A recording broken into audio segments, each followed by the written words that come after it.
Welcome to class 10th. Today We are going to start with chapter 1, the First War of Independence, the Great Uprising of 1857. Today's topic is Causes of the Great Uprising of 1857.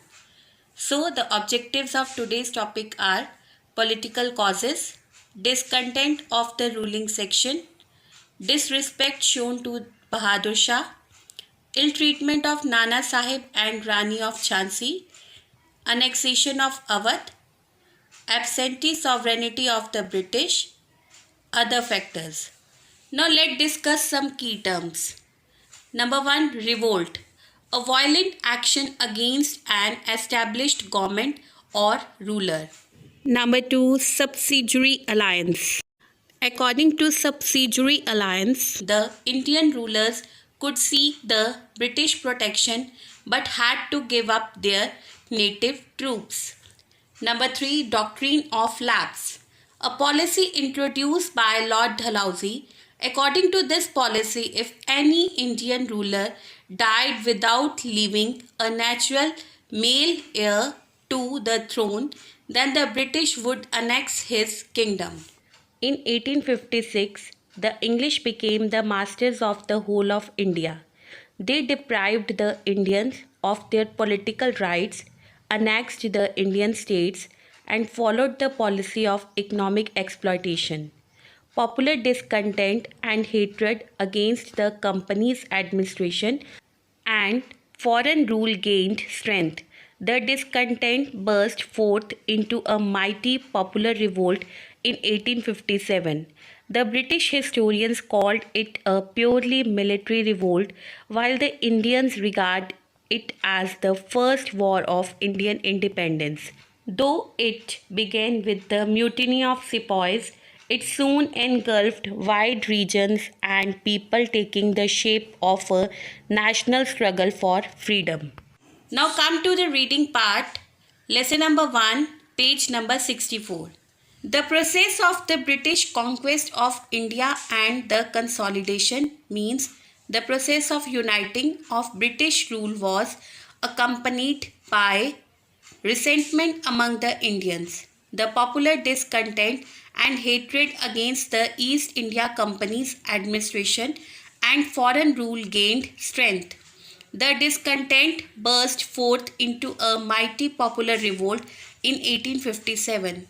Though it started as a mutiny of sepoys at Meerut on 10th May 1857, the revolt soon engulfed, means covered, the whole of North India and shook the very foundation of the British rule in India. But it was not the first such revolt.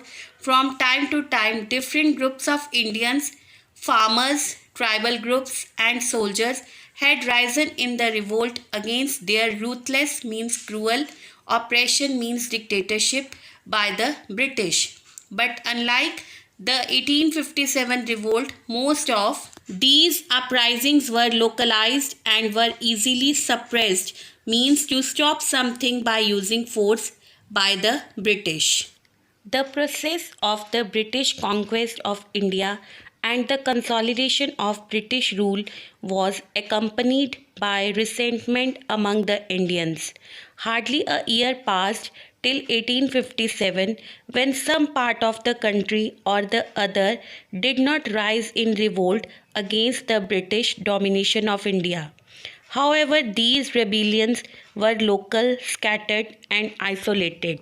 Though it started as a mutiny of sepoys at Meerut on 10th May 1857, the accumulation of such opposition to British rule came with the First War of Independence in 1857, in which millions of peasants, artisans, and soldiers participated. It shook the government to its very foundation. Causes of the Great Uprising of 1857. The Great Uprising of 1857 was not the result of any one particular cause. To understand these causes, we have to study the history of the preceding, means before century. The reason is that these causes were as old as the British rule in India. The revolt was the result of the masses being unhappy with the oppressive British rule. Several causes compelled them to revolt. Number 1. Political causes. Many political causes antagonized, means to annoy somebody, the Indian rulers against the British rule. Number 1. Discontent, means lack of satisfaction of the ruling sections. The East India Company established itself in India as a trading company, but by the beginning of the 19th century, it was no longer satisfied only with the earning profits in trade. They aimed to assume political power and openly interfered in political and internal matters. They introduced various methods of annexation, such as subsidiary alliance and doctrine of lapse. These alarmed the Indians who felt unsafe from the growing British power. The Subsidiary Alliance was an agreement which the British concluded with many Indian rulers. The British promised to protect these rulers from attacks by others. In return, the rulers gave away many of their powers to the British and became largely dependent on them. Lord Dalhousie introduced the doctrine of lapse, which implied that if an Indian ruler died without a natural heir, his kingdom would automatically lapse to the British. An adopted heir could not become the ruler of such a state. It led to the outright annexation, means forcibly acquisition of territory, of 8 states including Satara, Sambalpur, Jhansi and Nagpur. This made the Indian rulers hostile to the British. Many political causes created anger in the Indian rulers against the British rule. Number 1. Discontent of the ruling sections. The British policy of control and gradual extinction of the native Indian states was one of the major grievances of the Indian rulers. Ever since the Battle of Plassey, the East India Company's territorial power increased rapidly. The British tried to expand their political power in India by the system of subsidiary alliance, by adopting the doctrine of lapse and on the pretext of alleged misrule. By subsidiary alliance, some Indian states were brought under the British control without actually annexing them. This was done by following the subsidiary alliance introduced by Lord Wellesley. By 1856, all the Indian states had been annexed or had entered into alliances with the company. By using the doctrine of lapse, Lord Dalhousie, the Governor General of India, annexed many Indian states to the company using the doctrine of lapse.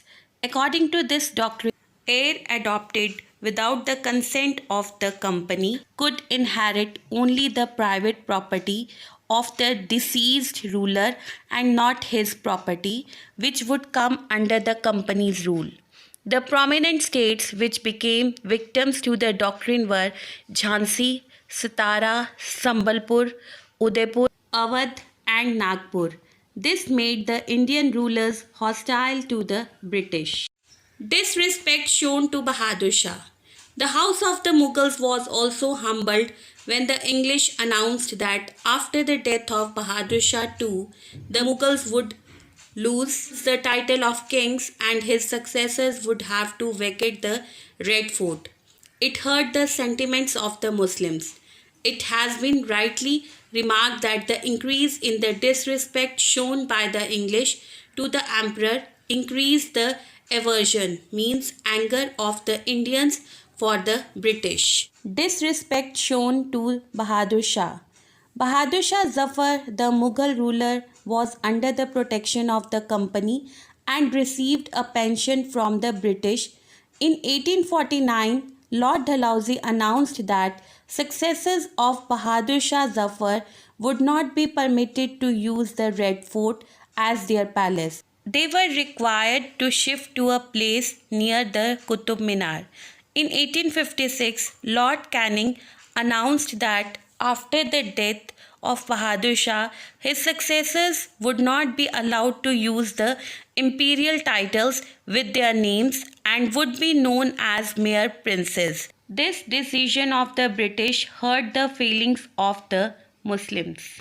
Ill treatment of Nana Sahib and Rani of Jhansi. Bajirao II, the last Peshwa, adopted Nana Sahib as his son.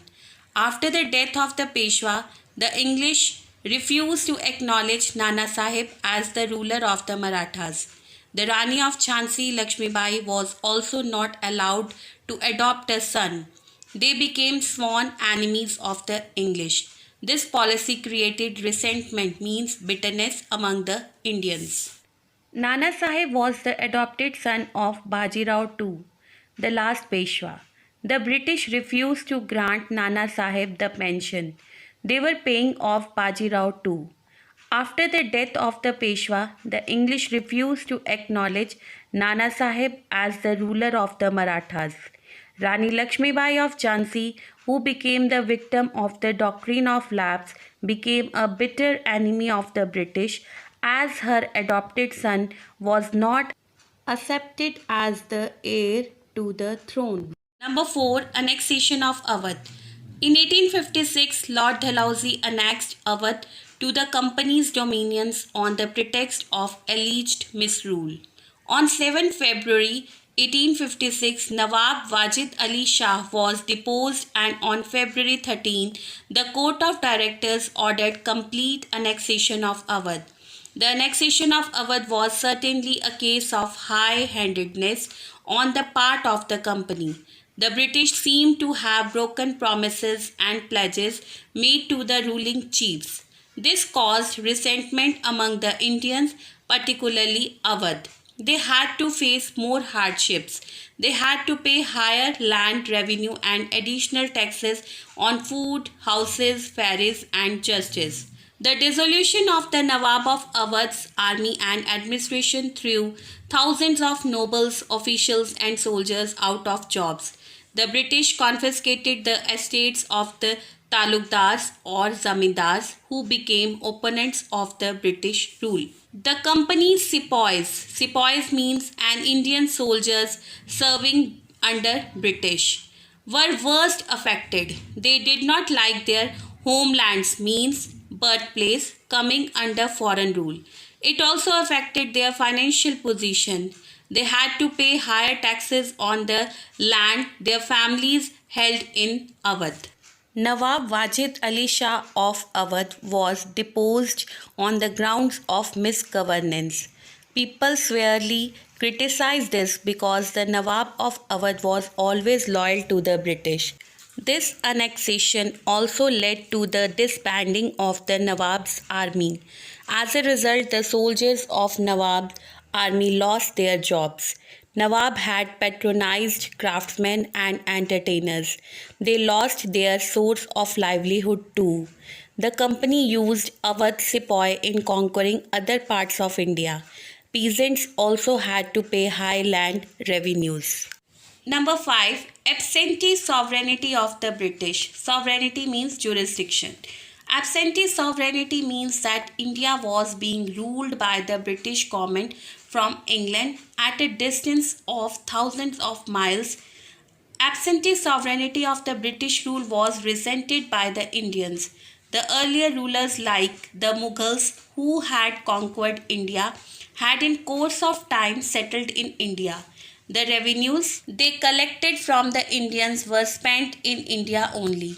But in the case of Britain, the Indians felt that they were being ruled from England and India's wealth was being drained to England and not utilized for their welfare. Absentee sovereignty means that India was being ruled by the British government from England. The Indians were against of this absentee sovereignty. The Indians felt that the India's wealth was drained to England and it was not utilized for their welfare. Other factors. The British declined to honor the pledges and treaties made with native princes. Lord Dalhousie announced in 1849 that after Bahadur Shah Zafar, his successors would not be allowed to use the imperial titles and privileges. Indians were treated with contempt and they were excluded from every sphere of the administration. Number 2, Indians were treated very badly and they were not included in any sphere of administration. With the defeat of the British Army in the First Afghan War, the myth of the British supremacy was shattered. The First Anglo-Afghan War was fought between the British and the Emirate of Afghanistan from 1839 to 1842. But the Britishers were defeated in this war as their supremacy was shattered in the minds of the Indian people.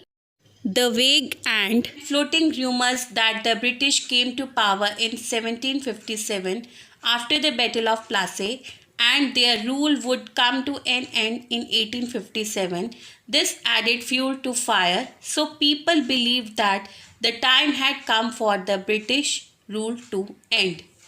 There was a rumor that the Britishers' rule will come to an end in 1857 as the Britishers came to power in 1757 after the Battle of Plassey. So in 1857 the people believed that now the time has come for ending the British rule. So they started a revolt against the Britishers. Students, we have discussed till here. Learn the basic terms and follow the SNAP homework. Thank you.